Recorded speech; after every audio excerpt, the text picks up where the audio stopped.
Hi hello friends, இன்றைக்கி பார்த்தீங்கன்னா சூப்பரான ஒரு மீன் குழம்பு தான் வைக்க போகிறோம். அந்த மீன் குழம்பு வந்து ரொம்பவே டேஸ்ட்டாக இருக்கும்னா இந்த மாதிரி மசாலாவை நீங்களே அரைச்சி போட்டிங்கன்னா ரொம்ப டேஸ்ட்டாக இருக்கும்.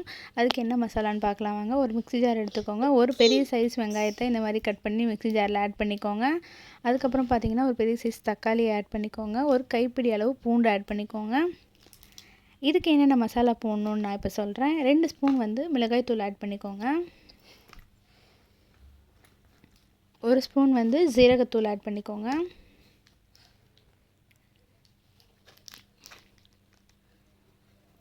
1 ஸ்பூன் வந்து மிளகுத்தூள் ஆட் பண்ணிக்கோங்க. 2 ஸ்பூன் வந்து மல்லித்தூள் கொரியாண்டர் பவுடர் ஆட் பண்ணிக்கோங்க. ஸோ இது எல்லாத்தையும் ஆட் பண்ணி நீங்கள் வந்து கொஞ்சமாக தண்ணி விட்டு இதை நல்லா பேஸ்ட் பதத்துக்கு அரைச்சி எடுத்துக்கோங்க. ஸோ இப்போ வந்து இதை அரைச்சிட்டோம். இதை வந்து வேறு பவுலில் நம்ம வந்து இப்போ ட்ரான்ஸ்ஃபர் பண்ணிக்கலாம். ஸோ இப்போ வந்து நம்ம தாளிப்புக்கு என்ன பண்ணலான்னு பார்க்கலாம். ஃபஸ்ட்டு வந்து இது நான் மண் சட்டியில் தான் பண்ண போகிறேன். ரொம்ப டேஸ்ட்டாக இருக்கும் இல்லையா? ஸோ இதில் வந்து நான் நல்லெண்ணெய் ஆட் பண்ணிக்கிறேன். நல்லெண்ணெய் ஆட் பண்ணால் ரொம்பவே டேஸ்ட்டாக இருக்கும். ஒரு 5 டீஸ்பூன் வந்து நல்லெண்ணெய் ஆட் பண்ணிக்கோங்க. 1 டீஸ்பூன் கடுகு, 1 டீஸ்பூன் வந்து வெந்தயத்தை இதில் ஆட் பண்ணிக்கோங்க.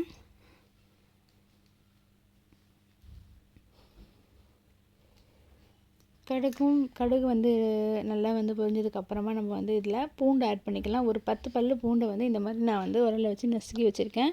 இந்த மாதிரி பூண்டை நசுக்கி போடும்போது வாசனை வந்து ரொம்பவே நல்லாயிருக்கும். மீன் குழம்போட ஃப்ளேவர் வந்து சூப்பராக இருக்கும்.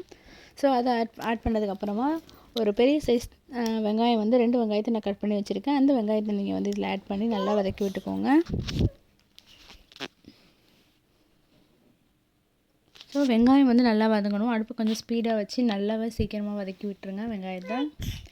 வெங்காயம் வதங்கும் போதே நம்ம வந்து 1 ஸ்பூன் வந்து உப்பு ஆட் பண்ணிக்கலாம். அப்போ தான் வெங்காயம் வந்து சீக்கிரமாக வதங்கும்.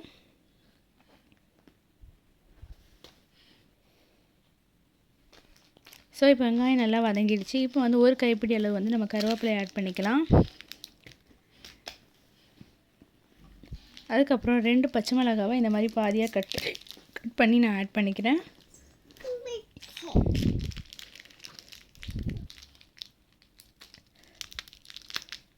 ஸோ இது எல்லாத்தையும் ஆட் பண்ணி நல்லா வதக்கி விடுங்க. இது நல்லா வதங்கிடுச்சு. இப்போ வந்து ஒரு தக்காளியை வந்து நான் சின்ன சின்னதாக கட் பண்ணி வச்சுருக்கேன். அதையும் ஆட் பண்ணி நல்லா வதக்கி விடுங்க.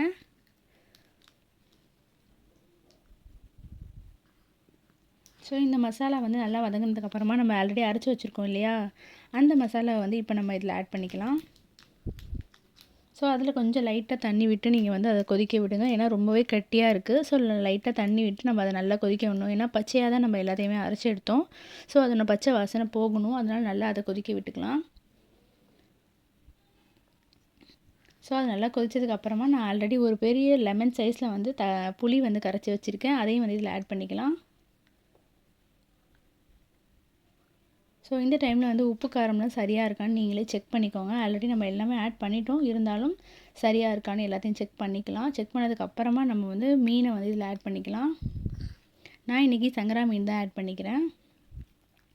மீனை ஆட் பண்ணிட்டு இந்த மாதிரி ஒரு 10 நிமிஷம் வந்து நம்ம நல்லா கொதிக்க விடணும். கொதிச்சதுக்கப்புறமா ஒரு கைப்பிடி அளவு கருவேப்பிலையை வந்து மேலே அதில் தூவி விடுங்க. ரொம்பவே வாசனையாக இருக்கும். ஸோ இப்போ வந்து சூப்பரான மீன் குழம்பு ரெடி ஆகிடுச்சு. இந்த வீடியோ உங்களுக்கு பிடிச்சிருந்தால் மறக்காமல் என்னோடய சேனலை சப்ஸ்கிரைப் பண்ணுங்கள், லைக் பண்ணுங்கள், ஷேர் பண்ணுங்கள். தேங்க்யூ ஃபார் வாட்சிங்.